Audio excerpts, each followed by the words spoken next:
Première vidéo sur l'intégration. Je vais ici faire quelques rappels concernant les premières définitions et propriétés de l'intégration.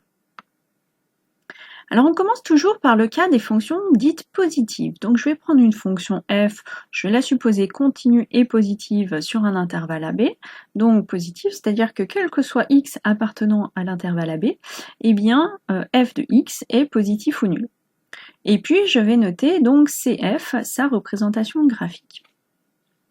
Alors ce machin-là, cette espèce de grand S étiré avec un A en bas, un B en haut, un F de X et un dx, c'est ce qu'on appelle l'intégrale de A à B de F de X dx, et c'est défini comme étant l'aire sous la courbe CF. Alors, qu'est-ce que ça veut dire l'aire sous la courbe CF? Eh bien, c'est l'aire de la portion du plan qui est délimitée en bas par l'axe des abscisses, en haut par la courbe CF, à gauche par x égale A, et à droite par x égale B.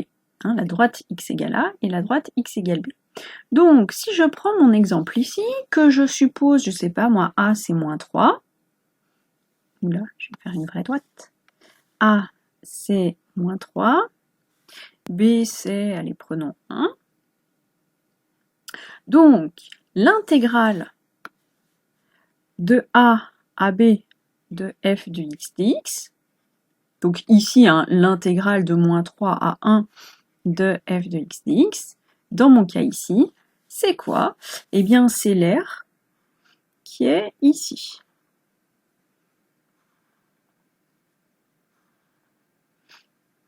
Donc l'aire de tout ça, c'est ce qu'on appelle l'intégrale de a à b de f de x dx.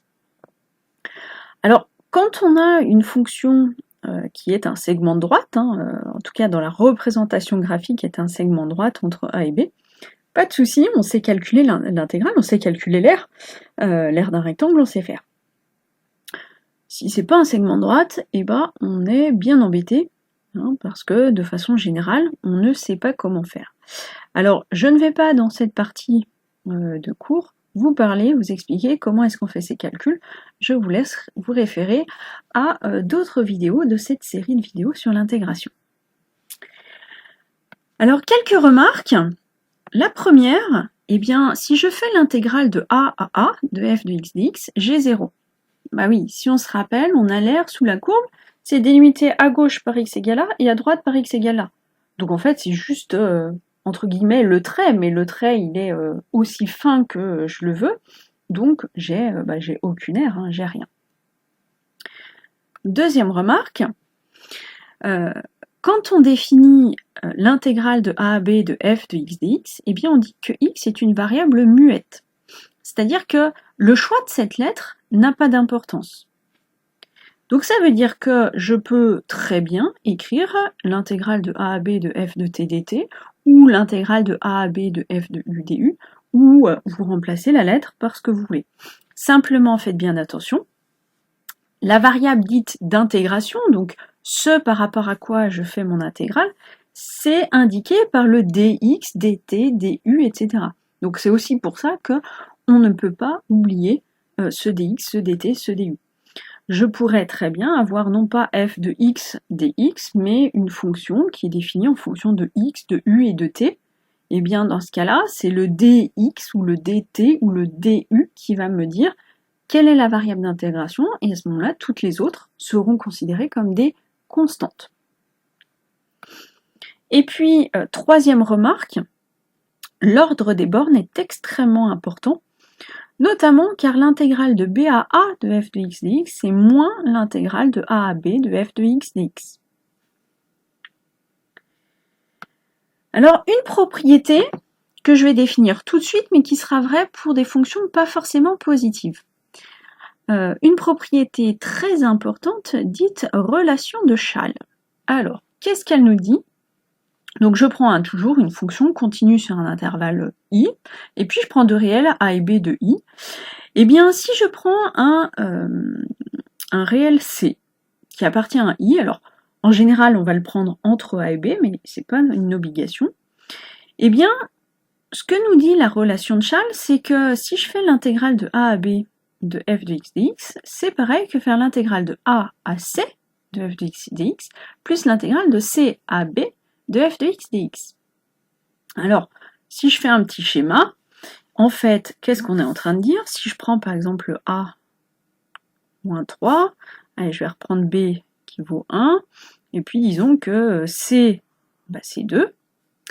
Ce que nous dit cette relation de Chasles, en fait, c'est que faire l'intégrale de a à b, donc là, toute mon aire en jaune, eh bien, c'est pareil que faire l'intégrale de a à c, on va mettre l'aire en vert, plus l'intégrale de c à b. Donc mon aire ici en rouge. Bon oui, on est bien convaincu, hein, l'aire en jaune, c'est bien l'aire en vert plus l'aire en rouge. Alors, ça marche lorsque je prends C au milieu, ça marche aussi si je prends C qui est en dehors de A et B. Alors, si je recommence en prenant cette fois,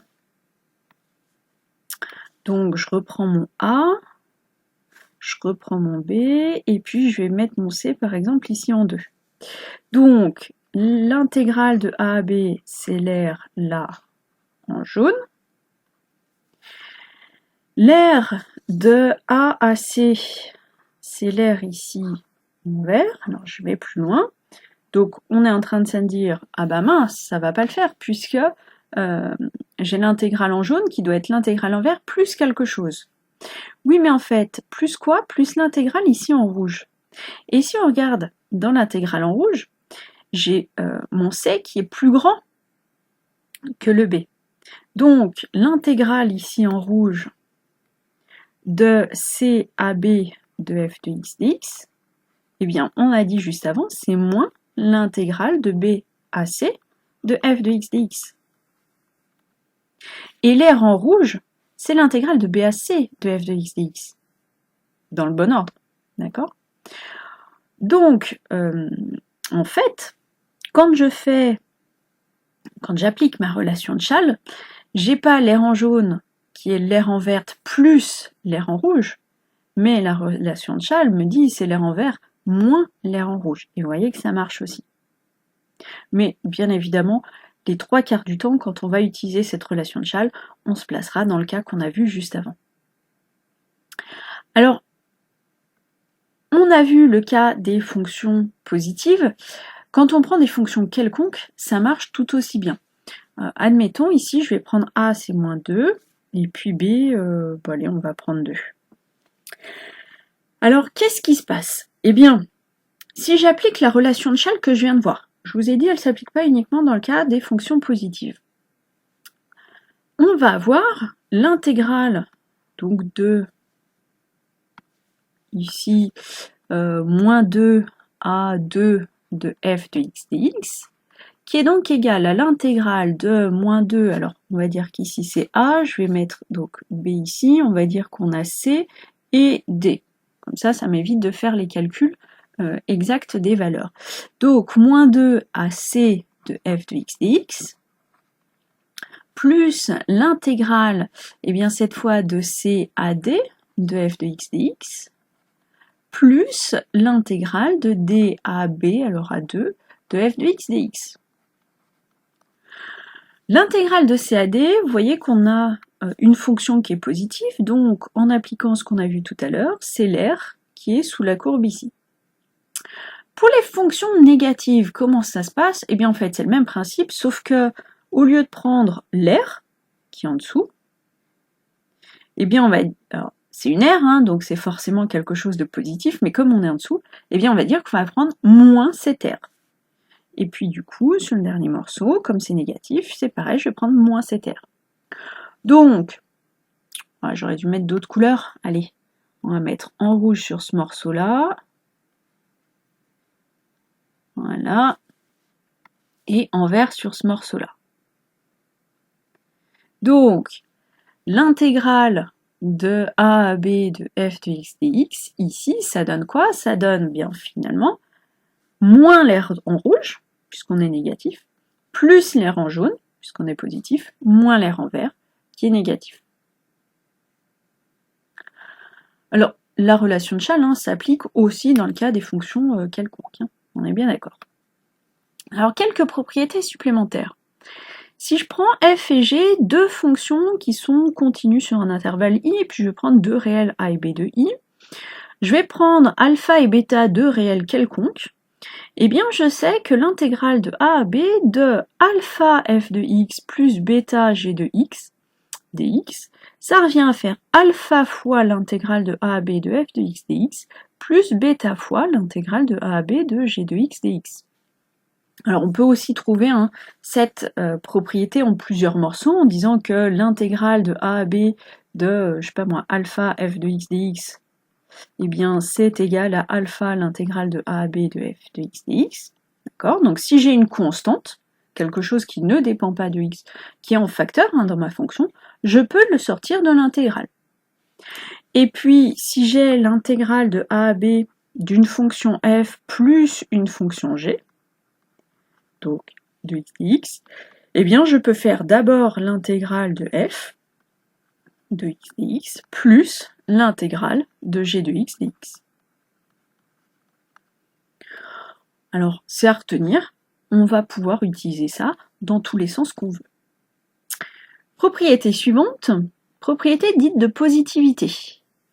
Alors si cette fois je prends un x, donc si je sais que pour tout x dans l'intervalle AB, f de x est positif, eh bien l'intégrale est forcément positive. En même temps, on a dit que c'était l'aire, une aire c'est forcément positif. De façon assez similaire, on a ce qu'on appelle la conservation de l'ordre.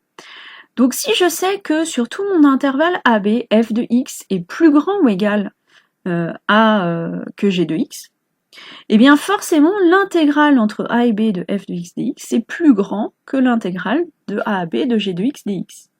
Alors si je prends mon petit exemple ici, donc pour des fonctions positives, ça se voit très bien. Si je prends a ici qui est moins 3, b qui est 1, eh bien on voit que l'aire sous g ici est bien de façon évidente plus grande que l'aire sous f. Et donc l'intégrale reste dans le même sens. De la même façon, d'ailleurs, on aurait, si on est négatif, quelque chose. Alors si je me place, j'ai pas grand chose sur mon ensemble ici. Disons que si je me place ici, vous voyez bien que, disons entre là et là, l'aire au-dessus de f est alors plus petite que l'aire au-dessus de g, sauf que comme je mets un moins devant, du coup le sens est inversé. Allez, une propriété supplémentaire. Si f est intégrable, alors la valeur absolue de f est intégrable sur AB, donc intégrable au sens l'intégrale a un sens, ça existe, je peux le calculer. Donc valeur absolue, c'est-à-dire que pour tout x, je regarde si f de x est positif, valeur absolue de f de x, ça vaut f de x, et si jamais mon f de x il est négatif, je fais moins f de x pour avoir quelque chose de positif. Et donc, ce qu'on peut dire, c'est que quand je prends la valeur absolue de l'intégrale de a à b de f de x dx, c'est plus petit que l'intégrale de a à b de la valeur absolue de f de x dx. Allez, une remarque plutôt pour terminer. La valeur en un point précis d'une fonction n'influence pas son intégrale, pour la même raison que l'intégrale de a à a de f de x dx était égale à 0. Là, juste un point au niveau de l'aire, ça ne change absolument rien. Donc ça veut dire que deux fonctions qui sont différentes uniquement par leur valeur en un point, elles ont la même intégrale. Alors, ça marche pour un point, mais ça marcherait aussi si c'est 2 points, 3 points, tant que c'est juste quelques points, elles ont la même intégrale. Et de façon similaire, pour les fonctions qui sont dites continues par morceaux, donc nous jusqu'à maintenant on a dit continue tout court, mais continue par morceaux, c'est-à-dire elles sont découpées en fait en un certain nombre d'intervalles sur lesquels elles sont continues, et simplement entre ces intervalles, hop, il y a des sauts. Mais comme c'est juste en un point, eh bien, on peut sans problème calculer l'intégrale en utilisant la relation de Chasles, en fait. Hein, donc si on a par exemple une fonction, je sais pas moi, en escalier, c'est le cas le plus simple, donc on va dire qu'on a nos axes comme ça, hop, je vais prendre une fonction en escalier, je sais pas, elle vaut... mince, c'est pas très droit tout ça. On va faire un vrai trait, hop, voilà, tac, on va dire que la fonction elle est comme ça.